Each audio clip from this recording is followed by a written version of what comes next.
हिंदुस्तान में जिन लोगों को the legend of Maula Jatt की रिलीज़ का इंतज़ार है, जो कि स्लेटेड है 2 अक्टूबर को रिलीज़ होने के लिए, आपको बता दें उन लोगों का ये इंतज़ार अब खटाई में पड़ता हुआ नज़र आ रहा है।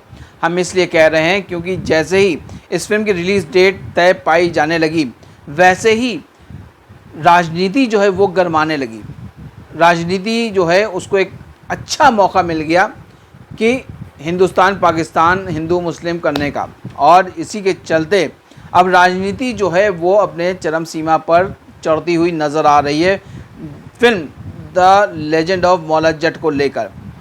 The legend of Maula Jatt Pakistani film है जो कि पंजाबी लैंग्वेज में बनी है, और जो कि चूँकि पाकिस्तान में पंजाबी लैंग्वेज बहुत बोली जाती है तो उन्हीं की लैंग्वेज में वो फिल्म बनी है, और इसको पूरी दुनिया में रिलीज़ किया गया। और पूरी दुनिया में जब इसको रिलीज़ किया गया तो इसने 400 करोड़ से ऊपर का बिज़नेस किया। सिर्फ हिंदुस्तान में फिल्म रिलीज़ नहीं हुई थी, ये फिल्म जो है 2022 में रिलीज़ हुई है पाकिस्तान में। उसके बाद पूरी दुनिया में इसको रिलीज़ किया गया, और ये माना जा रहा है कि ये पाकिस्तान की अब तक की सबसे बड़ी फिल्म है कमाई को देखा जाए, बॉक्स ऑफिस के कलेक्शन को देखा जाए तो उस तौर पर। और इस फिल्म में फवाद खान, माहिरा खान, उमैमा मलिक ये मेन लीड में हैं, और बिलाल लशारिया जो हैं वो इन्होंने इसको डायरेक्ट किया है। बहरहाल ये तो हम आपको इसकी बातें बता रहे हैं जो कि स्टारकास्ट वगैरह है, लेकिन जो असली मुद्दा वो ये है कि क्या हिंदुस्तान में the legend of Maula Jatt release होगी, क्योंकि जिस तरह से राजनीति अब अपना रंग दिखाने लगी है, जिस तरह से रंग अब चढ़ने लगा है राजनीति का इस फिल्म को लेकर, उससे ऐसा लगता है कि इसकी रिलीज़ डेट जो है वो खटाई में पड़ती हुई नज़र आ रही है मुझे। क्योंकि सबसे पहले जो आवाज़ उठाई वो मनसे नेता जो हैं, जो अध्यक्ष हैं राज ठाकरे साहब, उन्होंने उठाई है। उन्होंने कहा है कि हम पाकिस्तान की कोई भी फिल्म जिसमें पाकिस्तानी एक्टर्स हों वो, और वहाँ की कोई भी फिल्म रिलीज़ नहीं होने देंगे हिंदुस्तान में, ख़ास तौर से महाराष्ट्र में, क्योंकि महाराष्ट्र में उनकी तूती बोलती है, इसलिए उन्होंने यहाँ का ज़िम्मा ले लिया कि यहाँ पे तो हम रिलीज़ नहीं होने देंगे। और ख़ास बात यह है कि अब उनके साथ साथ जो दूसरी भी राजनीतिक पार्टियाँ हैं वो भी अपनी आवाज़ उठा रही कि वो भी रिलीज़ नहीं होने देंगे।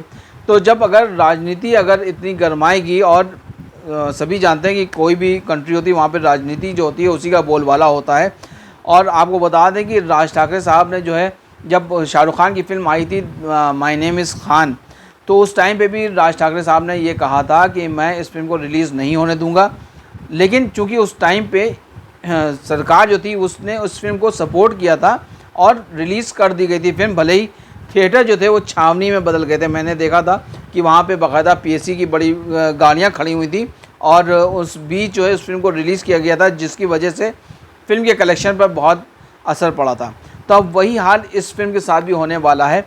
और अब तो ख़ास बात यह है कि सिर्फ राज ठाकरे साहब नहीं, बल्कि और भी जो दूसरी पार्टियां हैं, भले वो कोई भी पॉलिटिकल पार्टी हो, वो इसको सपोर्ट नहीं कर रही, क्योंकि ये फिल्म पाकिस्तान की है।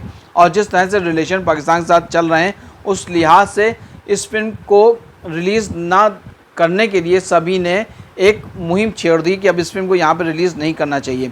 क्योंकि मानना ये भी जा रहा है कि लोग कहते हैं कि जो आर्ट होती है, आर्ट का जो मतलब होता है उसमें ना कोई बॉर्डर होता है, ना कोई सीमाएं सरहदें कुछ नहीं होती हैं। लेकिन ये भी कहा जा रहा है कि ये मामला, ये बातें पाकिस्तान के साथ लागू नहीं होती, क्योंकि जब तक कि वो अपनी जो गतिविधियां हैं, जो टेररिस्ट गतिविधियां हैं, वो जब तक ये नहीं ख़त्म करते हैं तब तक ही इस तरह के मामले चलते रहेंगे। उनकी कोई फिल्म यहाँ पर रिलीज़ नहीं होने देंगे। तो इस तरह का मामला सामने आ रहा है। और अब ख़ास बात यह है कि जिन लोगों ने, जो स्टूडियोज़ जो इस फिल्म को रिलीज़ करने के लिए जोखिम उठा चुके हैं, जिन्होंने डील फाइनल कर ली है और सारी तैयारियां पूरी कर ली हैं, अब उनका क्या होगा, अब वो क्या करेंगे? क्योंकि जब पॉलिटिकल पार्टियां जब एक साथ एकजुट होकर खड़ी हो जाएंगी तो जाहिर सी बात है उनको झुकना पड़ेगा, और ऐसे में उनका बहुत बड़ा नुकसान हो सकता है। अगर उन्होंने महाराष्ट्र में रिलीज़ नहीं होने दी और हिंदुस्तान के दूसरे कोनों में अगर फिल्म रिलीज़ होती है तो कोई बात नहीं, लेकिन महाराष्ट्र जो है वो फिल्मों के मामले में बहुत बड़ी टेरिटरी माना जाता है। और अगर महाराष्ट्र में ये फिल्म रिलीज़ नहीं होती है तो एक बहुत बड़ा नुकसान होगा उन एग्जिबिटर्स को जो इस फिल्म को यहाँ पर रिलीज़ करना चाह रहे हैं। बहरहाल the legend of Maula Jatt लोग देखना ज़रूर पसंद करेंगे, क्योंकि फ़िल्म जो है बहुत सुना अच्छी बनी है। मैंने भी अभी देखी नहीं है, लेकिन अगर फिल्म रिलीज़ होती तो लोग सभी देखेंगे। अगर नहीं रिलीज़ होती है तो सोचने वाली बात यह है कि जो लोग इसको यहाँ पर रिलीज़ करना चाह रहे हैं उनका क्या होगा।